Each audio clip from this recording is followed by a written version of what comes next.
The town of Hamburg, South Carolina, was established in 1821 by a German immigrant by the name of Henry Schultz. Ideally, Schultz wanted to compete with Augusta for the Savannah River trade. Hamburg was a small town located near present-day 5th Street Bridge near Augusta, Georgia. Fast forward to the year 1864, when the passing of the Emancipation Proclamation by President Lincoln freed all the slaves.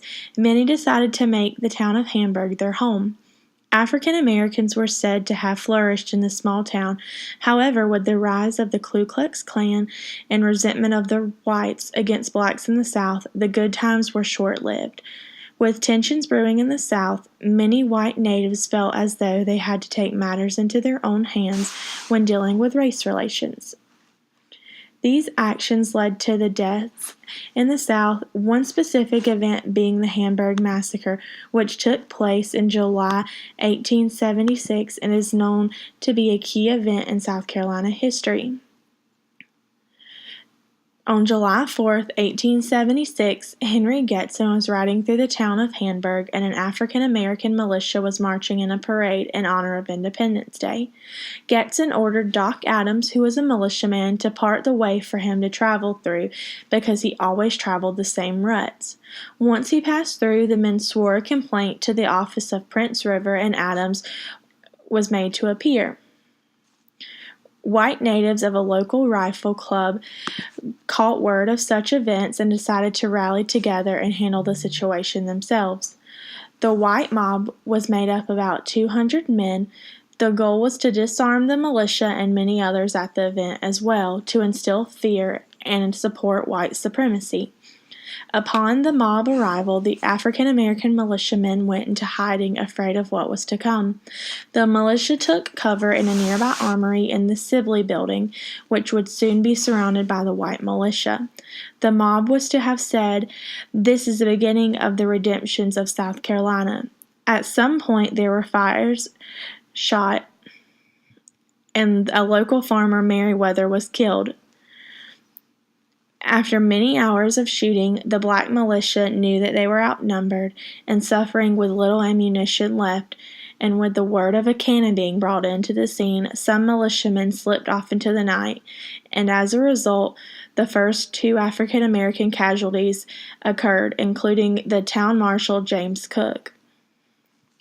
Later in the night, about 2 a.m., the white mob gathered a group of African American freedmen and formed a ring and an untimely debate in front of them about what their fate was going to be.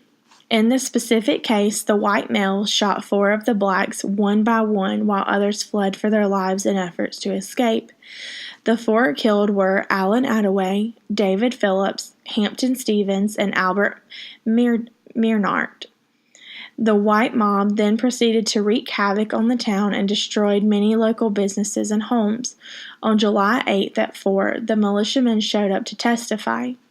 Getson and Butler showed up as well as 100 whites who were armed in the street. Adams then refused to show up because he knew he would be killed. Many of the whites who partook in the events that happened in July of 1876 in Hamburg were accused but never tried for their crimes.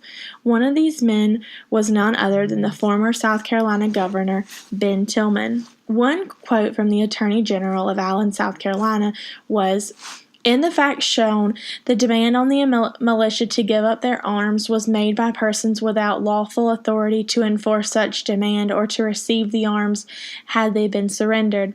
The attack on the militia to compel a compliance with this demand was without lawful excuse or justification, and at that time there had been 20 or 25 prisoners captured and completely in power of their captors.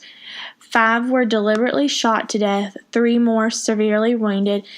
It further appeared that content with thus satisfying their vengeance, many of the crowd added to their guilt the crime of robbery of the defenseless people, and were not only prevented from the arson by their efforts of their own leaders." The main goal during this time period was to create a solid South, and the Democrats were doing everything possible to make this goal happen. By creating fear in the African American people during the Hamburg Massacre, the Democrats were able to solidify control. Once the massacre was over, the people across the state and country were talking about what had occurred. Multiple newspapers told the story of Hamburg, and even more told their opinions. The State Journal was a Democratic newspaper out of Jefferson City, Missouri, wrote the argument that it was a tragic misfortune that had been misrepresented. The Charleston Courier wanted to be able to defend the action, but they knew they could not. The State Journal ends the newspaper entry with, "For our part, we concur in it, and trust the administration will support it with all the force of the government. A free ballot or a free fight is the doctrine of all time." A Republican newspaper out of Beaufort, South Carolina, wrote that the African American knew the effects of the Hamburg Massacre would not be over until after the election. Democrats had no intentions of stopping the harassing Republicans until the election was over, because the primary goal was to stop the Republicans from voting. The candidates of 1876 election was Rutherford B. Hayes and Samuel Tilden. Tilden was the Democratic candidate and won the popular vote and the Electoral College vote. Unfortunately, after much reconsideration, Rutherford B. Hayes, the Republican candidate, won. He won with the promise to remove federal troops from the South.